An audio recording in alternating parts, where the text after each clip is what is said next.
이런 내가 갈 길 몰라 방황할 때에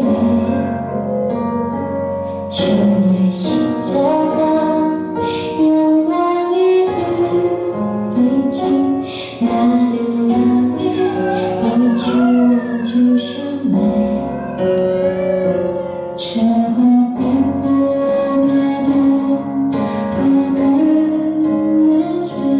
그래서 너의 빛이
설교 제목은 사랑할 용기와 미움받을 용기입니다.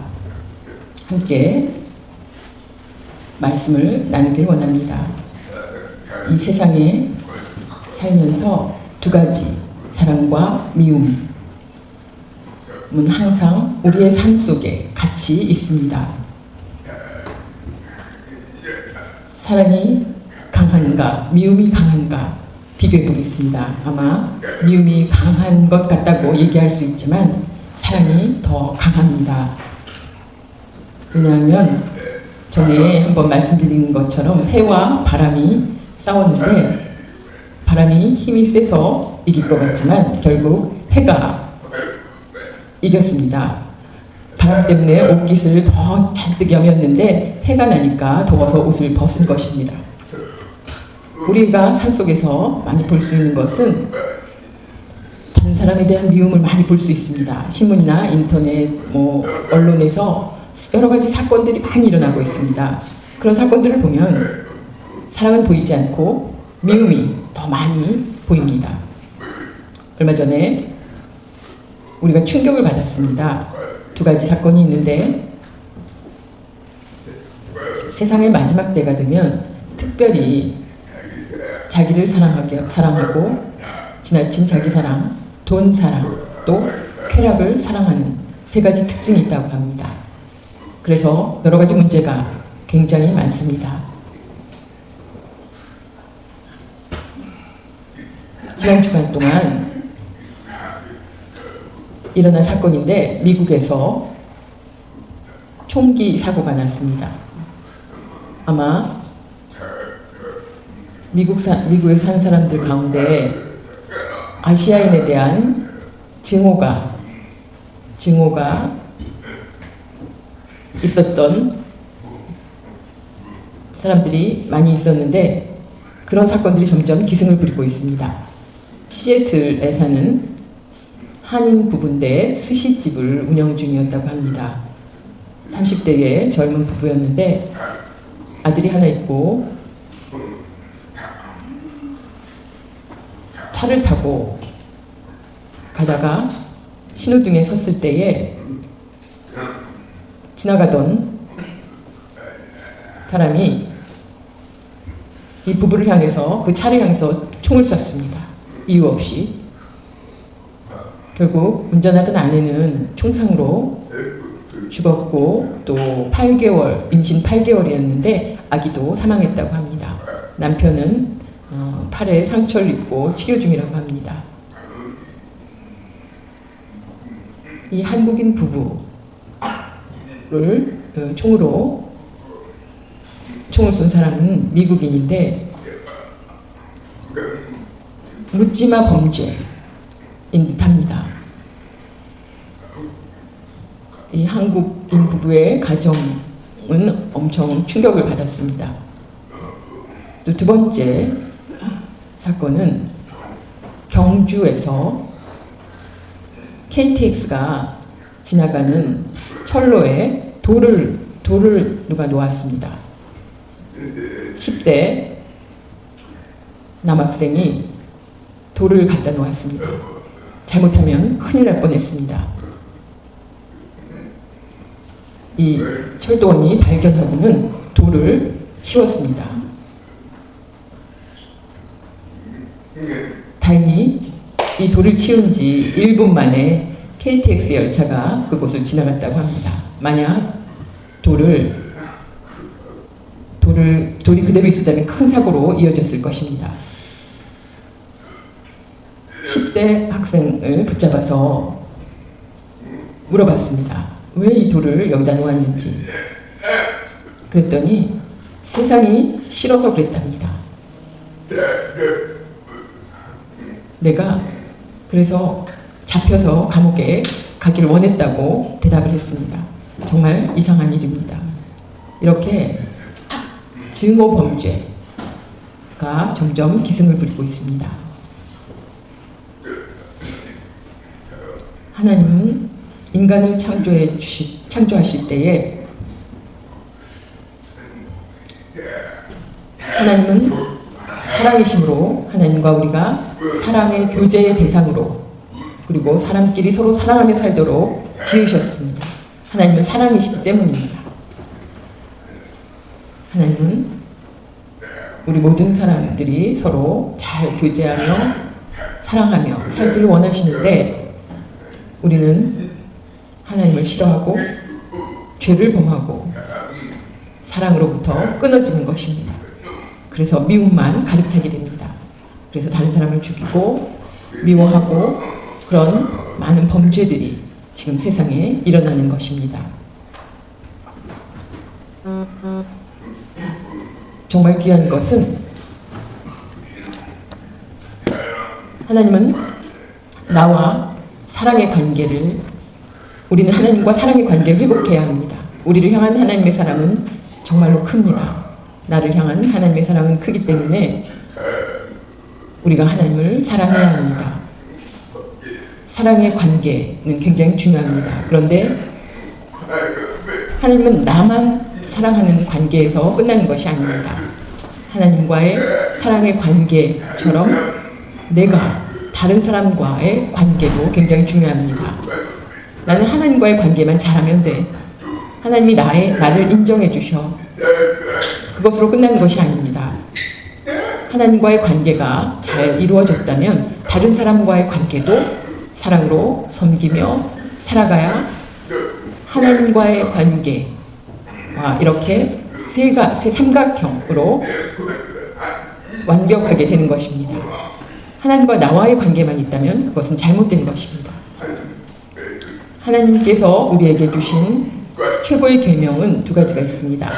하나님 사랑과 이웃 사랑 두 가지입니다.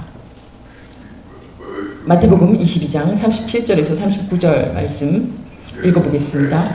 예수께서 이르시되 내 마음을 다하고 목숨을 다하고 뜻을 다하여 주 너의 하나님을 사랑하라 하셨으니 이것이 크고 첫째 되는 계명이요 둘째도 그와 같으니 내 이웃을 내 자신같이 사랑하라 하셨으니 아멘. 하나님은 인간에게 최고의 계명을 두 가지 계명을 주셨습니다. 하나님을 뜨겁게 사랑하는 것과 동시에 이웃을 사랑하는 것입니다. 하나님을 사랑하는 것처럼 이웃을 그렇게 사랑하라고 말씀해 주셨습니다. 최고의 계명을 지킬 때 참 그리스도인의 모습에 합당한 사람들이 됩니다. 만약 교회를 열심히 다니고 봉사도 많이 하고 수고도 많이 하는 사람이지만 이 둘 중에 한 가지를 빠뜨린다면 그것은 잘못된 것입니다. 오늘 사랑할 용기, 사랑은 두 가지가 있기 때문입니다. 사랑할 용기라는 것은 내가 좋아하는 사람을 사랑하는 것은 쉽습니다. 내가 낳은 자녀들, 부모로서 사랑하는 것은 당연한 일입니다. 서로 친한 사람들 사이에 사랑하는 것도 쉬운 일입니다. 그런데 나를 미워하는 사람, 나를 해치는 사람, 나를 속이는 사람, 피해를 주는 사람 사랑할 수 있겠습니까? 어렵습니다. 그것은 보통 사랑이 아닙니다. 용기가 필요한 사랑입니다. 예수님께서 말씀해 주셨습니다. 사랑하라. 원수까지도 사랑하라 말씀해 주셨습니다.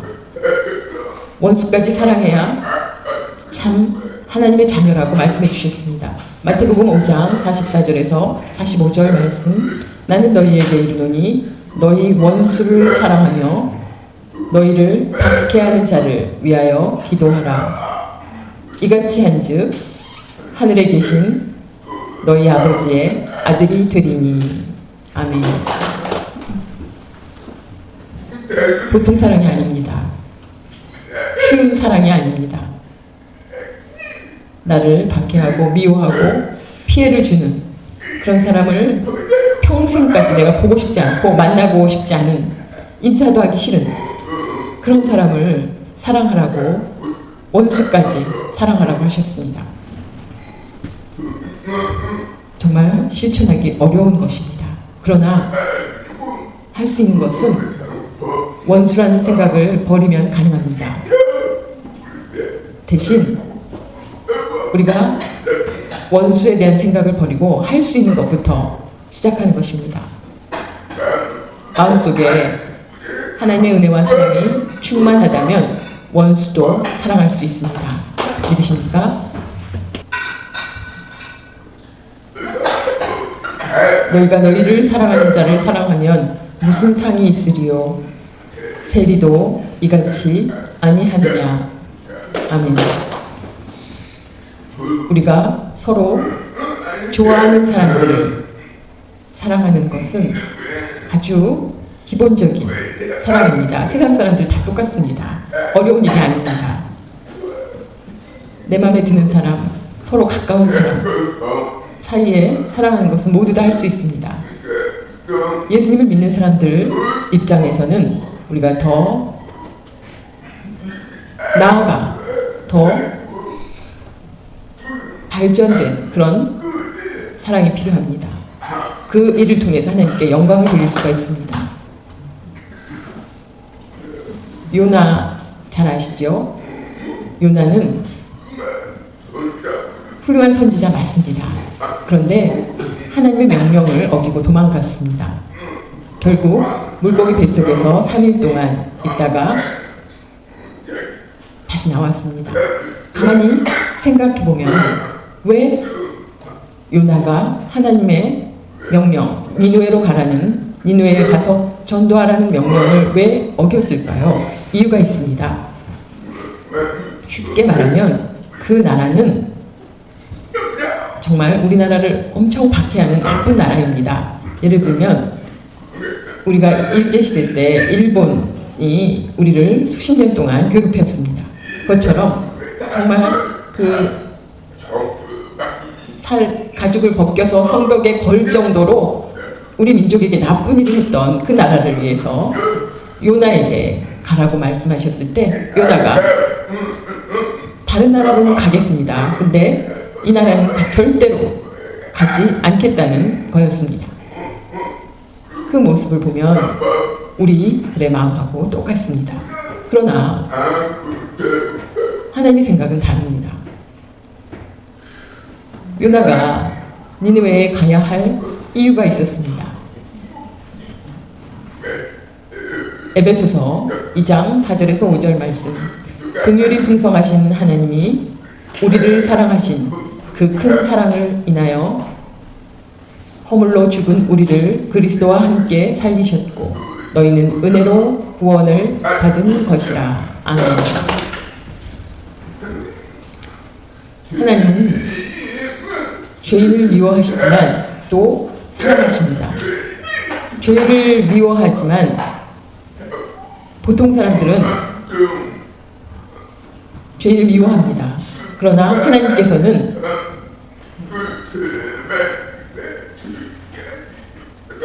죄는 미워하나 죄인까지는 미워하지 않으십니다. 그래서 만약에 우리를 미워하셨다면 우리를 버리셨을 것입니다. 그러나 우리가 악하고 정말 용서받을 수 없는 그런 행동들을 하나님 기억하지 않으셨습니다. 사랑의 하나님이시기 때문입니다. 하나님의 은혜로 구원받아 하나님의 자녀가 된 놀라운 은혜입니다. 요한 웨슬리 감리교회 창시자가 이야기했습니다. 어느 날 아주 높은 사람들을 만났습니다. 제가 전에 나를 해했던 사람을 절대로 용서하지 못하겠다고 어떤 별을 난 군인이 이야기했습니다. 웨슬리가 정말 용서할 수 없느냐 물었더니 절대로 용서하지 못한다고 이야기했습니다. 나를 대신한 그 사람을 결코 내가 용서하지 않고 만나지도 않겠다. 그때 웨슬리가 이야기했습니다. 그러면 너도 결코 죄를 범하면 안 돼요. 죄를 결국 범해서는 안 된다고 이야기했습니다. 우리가 죄를 범하지 않는 사람들이 없습니다. 세상에 죄 없는 사람은 아무도 없습니다. 하나님의 우리를 향한 그 사랑을 생각하면 우리가 서로 용서해주고 용서를 받을 필요가 있습니다. 사랑하는 것이 우리들의 의무입니다. 그것을 깨닫시기 바랍니다. 사울 왕과 다윗의 관계는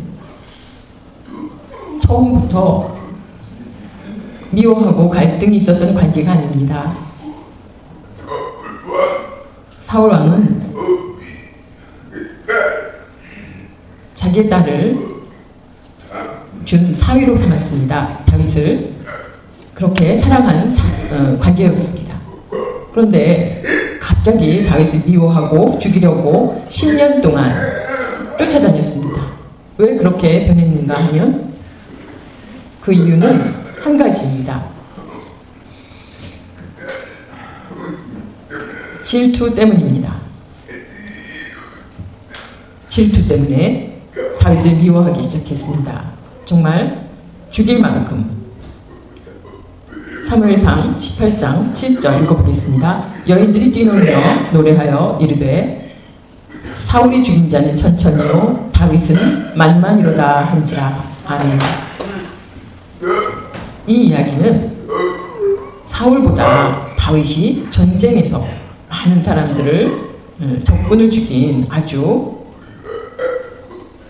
골리앗과의 승리에서도 이기고 정말 대단한 사람이라는 것을 노래한 것입니다. 여인들이 다윗이 훌륭하다, 사울보다 훌륭하다는 소리를 듣고 사울의 질투가 시작됐습니다. 그 질투로 다윗을 죽이고자 하는 마음이 시작되었습니다. 우리도 혹시 마음 가운데 질투가 있다면 절대로 안 됩니다. 다른 사람이 잘 되는 것을 보고 훌륭하다는 것을 보고 돈을 잘 번다는 것을 듣고 축하해 주어야 하지. 겉으로는 축하해 주고는 뒤로는 질투하지 마시기 바랍니다. 빌레몬과 오네시모의 관계는 집주인과 종, 노예의 관계였습니다. 노예는 물건과 같은 그런 취급을 받았습니다. 그런데 바울이 필요한 일꾼이라는 빌레몬서의 그 말로 그 편지로 인해서 오네시모의 신부는 종이었는데 주인의 물건을 가지고 도망쳤습니다. 그리고 다 쓴 다음에 다시 아마 나쁜 일을 하다가 감옥에 갇힌 중에 바울을 만난 것 같습니다. 전에 골로새 교회에서 바울이 가르친 적이 있을 때 아마 오네시모의 모습을 기억한 것 같습니다. 그래서 그때부터 오네시모가 자신의 잘못을 고백하고 바울과 함께 했습니다. 그래서 빌레몬에게 바울이 부탁했습니다. 오네시모를 보내니 용서를 해주기를 부탁했습니다. 이것을 보면 세상에 이런 일이 많이 있습니다. 내 물건을 훔쳐가고 도망갔지만 만나면 가만두지 않겠다 이렇게 생각했지만 하나님의 은혜를 깨닫는 사람이면 나쁜 행동을 한 사람에 대해서 그것을 기억하기보다 긍휼한 마음, 불쌍한 마음으로 용서해주고 그 사람을 긍휼히 여기는 것이 필요합니다. 율법은 내 이웃을 사랑하고 내 원수를 미워하라 이렇게 가르쳤지만 예수님 말씀은 다릅니다. 너희 원수를 사랑하고 너희를 박해하는 자를 위해서 기도하라 이렇게 다릅니다. 율법은 세상의 상식과 비슷합니다. 그런데 예수님의 말씀은 전혀 다릅니다. 원수도 사랑하라. 박해하는 자를 위해서 기도하라. 정말 최고의 지키기 어려운 개념입니다. 미움을 이기는 방법은 뭐가 있을까요? 쉽습니다. 사랑하면 됩니다. 미움을 이기는 방법은 쉽습니다. 사랑하면 됩니다. 근데 어떻게? 미움이 변해서 사랑이 된다면 어두운 곳을 밝히기 위해서는 빛이 필요한 것과 같습니다. 미워하는 마음 가운데 살면 아무 문제가 없고 괜찮습니까? 굉장히 문제가 커집니다. 요한복음 13장 1절 말씀, 6월절 전에 예수께서 자기가 세상을 떠나 아버지께로 돌아가실 때가 이른 줄 아시고 세상에 있는 자기 사람들을 사랑하시되 끝까지 사랑하시니라. 아멘. 예수님께서는 제자들을 선택하셔서 가르치시고 훈련하시고 같이 다니셨습니다. 그러나 그 제자들이 100% 마음에 드는 제자들은 아니었습니다.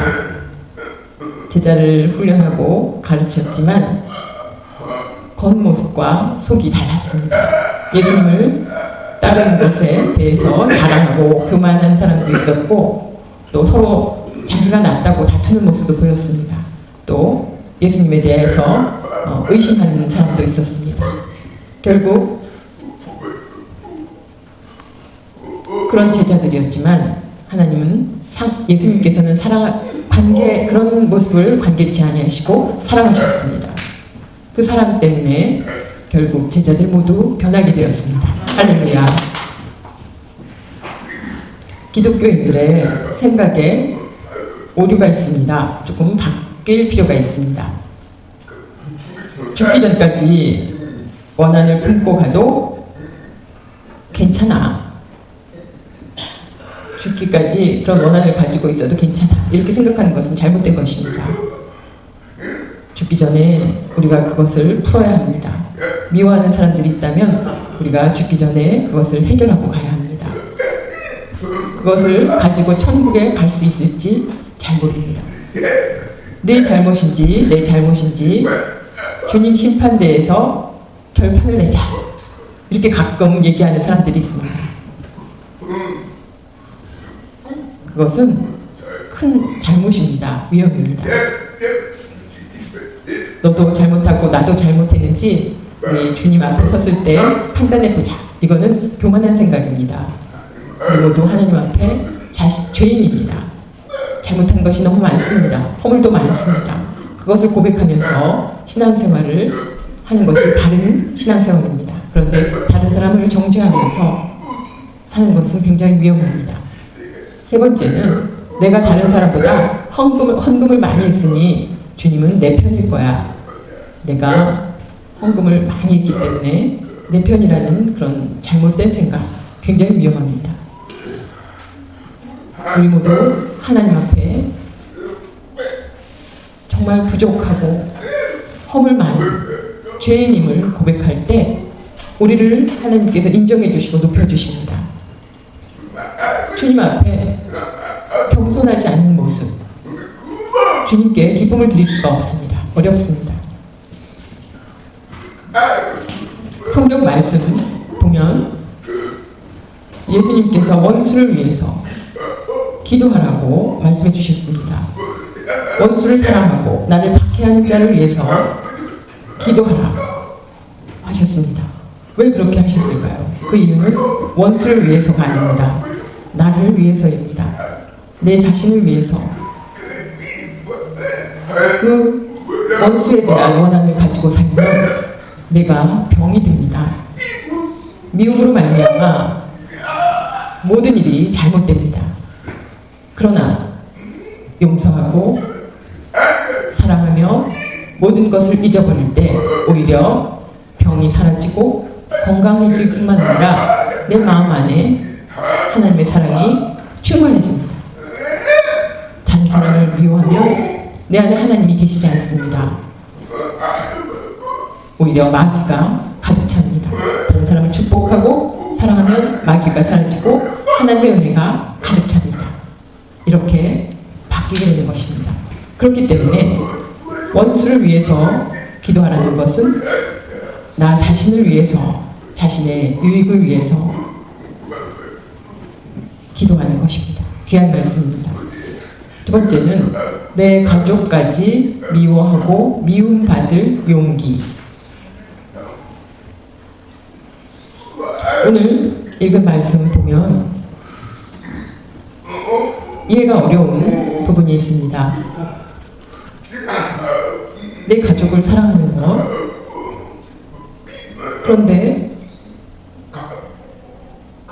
가족을 미워한다는 것은 맞지 않습니다. 그런데 그 말씀을 우리가 확실히 이해할 필요가 있습니다. 말씀을 읽어보겠습니다. 누가복음 14장 26절 말씀. 무릇 내게 오는 자가 자기 부모와 처자와 형제와 자매와 더욱이 자기 목숨까지 미워하지 아니하면 능히 내 제자가 되지 못하고. 아멘. 가족 관계, 부모, 자녀, 형제, 자매를 미워하지 아니하면 예수님의 제자가 되지 못한다고 말씀하셨습니다. 정말 이 말씀은 받아들이기 어려운 그런 말씀처럼 느껴집니다. 하나님이 이렇게 가족을 해체하기 원하시는가? 정말 이해하기 어렵습니다. 그러나 이 말씀을 잘 해석할 필요가 있습니다. 왜 미움에 대한 이야기가 나왔는가 하면 그것을 돕는 말씀이 있습니다. 가족을 미워하라 라는 것은 하나님보다 덜 사랑하는 의미입니다. 하나님을 사랑하고 가족을 사랑하는데 하나님보다는 덜 사랑하라는 의미입니다.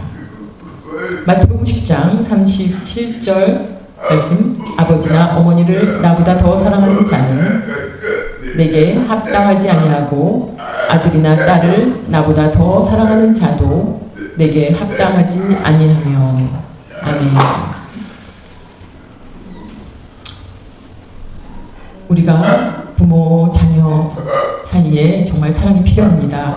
하나님께서도 가르쳐주신 말씀입니다. 그런데 하나님보다 더 그 가족들을 사랑하는 것은 신앙의 잘못된 길로 가기 쉽습니다. 그 의미는 우리 주기철 목사님의 이야기 속에서 발견할 수 있습니다. 다른 목사님들이 일본 신사에 참배를 했습니다. 또 그런 분들은 예배를 하게 그냥 내버려 두었습니다. 일제가. 그런데 주기철 목사님은 결코 참배를 하지 않았습니다. 일본 경찰들이 아주 엄청난 고문을 했는데도 참배를 거부했습니다. 결국 방법을 바꿔서 회유를 하기 시작했습니다. 주목사님을 불러서 당분간 집에 가서 가족들을 만나라. 가족들을 만나라고 가석방을 시켰습니다. 집에 다녀오라고 했습니다. 주목사님은 집으로 가지 않았습니다. 먼저 교회에 갔습니다. 주일이었기 때문에 교회에 갔습니다. 성도들이 깜짝 놀랐습니다. 감옥에 있는 줄 알았는데 목사님이 오셔서 깜짝 놀랐습니다. 그리고 목사님이 내가 믿음을 지켰지만 오늘 가족들에게 보내는 것은 아마 그 가족들을 보면 그 믿음이 흔들릴 수 있다고 생각해서 보낸 것 같다는 것입니다. 그러나 결코 내가 신사참배를 하지 않겠다고 성도들 앞에서 이야기를 했습니다. 해방되기 전에 주 목사님은 순교하셨습니다. 이 모습을 보면 가족이 먼저가 아니라 하나님이 먼저인 그런 모습을 우리가 배울 수가 있습니다. 하나님보다 가족들을 더 먼저 사랑했다면 이런 일이 없었을 것입니다. 아브라함의 이삭을 번제로 드리는 것을 보겠습니다. 아브라함은 아주 어렵게 100세 아들을 얻었습니다. 그런데 그 아들을 번제물로 바치라는 하나님의 말씀을 들었습니다. 그렇게 어렵게 어려운 선물로 주시겠다고 한 그 아들인데 그 아들을 바치라고 하나님 말씀하셨을 때 아브라함은 아들이 없을 때 하나님을 정말 사랑하고 그 말씀에 순종하며 살았는데 아들이 태어난 후에 아마 자신이 아들을 향해 있었다는 것을 깨달았는지도 모릅니다. 그 아들을 위해서 내가 모든 걸 다 해주겠다. 내가 아들을 위해서 모든 것을 각오하겠다. 그러면서 그 아들을 위해서 하나님께서 그 모습을 보시고 하나님을 정말 사랑하는가 보고 싶으셨을 것입니다. 정말로 아들을 번제물로 드리려고 할 때 하나님이 막으셨습니다. 그때 아브라함이 깨달았습니다. 내가 하나님을 더 하나님에 대한 사랑을 회복하게 된 것입니다. 할렐루야. 하나님이 항상 먼저여야 됩니다. 내 가족들보다 하나님이 가장 우선이어야 합니다. 그러면 하나님께서 여러분에게 축복을 주시는 줄 믿으시기 바랍니다. 마태복음 10장 38절 말씀, 또 자기 십자가를 지고 나를 따르지 않는 자도 내게 합당하지 아니하니라. 아멘. 예수님께서 십자가를 지신 같이 나도 자기 십자가를 지어야 한다고 하는 예수님 말씀하셨습니다. 예수님이 지신 십자가는 세상의 모든 사람들을 구원하기 위한 대속의 십자가이고 우리가 지고 가는 십자가는 하나님을 사랑하고 원수까지 사랑할 때 받는 여러 가지 어려움, 그런 것이 우리가 지고 가야 할 십자가입니다. 그 십자가를 지지 아니하면 예수님의 제자가 되지 못한다고 말씀하셨습니다. 그래서 우리 모두 자기의 십자가를 지고 살아가야 합니다. 주님을 위해서 정말 주님을 사랑한다면 그처럼 각오하고 실천해야 합니다. 마지막 다니엘 친구들의 그 풀무불에 들어간 것은 다니엘의 세 친구가 다니엘과 함께 정말 그 네 사람은 정말 왕의 신하가 되었지만 하나님을 신실하게 섬겼습니다. 그런데 왕의 우상 앞에 절하지 않았기 때문에 결국 풀무불로 들어가게 됩니다. 그 명령을 거역했기 때문에 풀무불로 들어갑니다. 하나님보다 세상에 더 귀한 것은 없다는 것을 이 친구들이 보여주었습니다. 그래서 미움을 받아 풀무불에 들어간 것입니다. 우리도 세상 살면서 여러 가지 잘못된 일들, 거짓말을 잘하거나 여러 가지 그런 나쁜 사람들을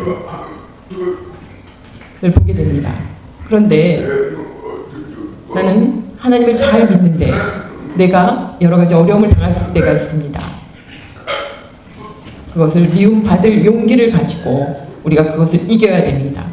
풀무불에 던질 정도의 그런 위험에 처했을 때 하나님 나를 지켜주실 줄 믿으시고 혹시 나를 외면하시더라도 괜찮다. 나는 죽어도 괜찮다. 라는 그런 친구들의 말을 기억하고 때때로 사랑해야 할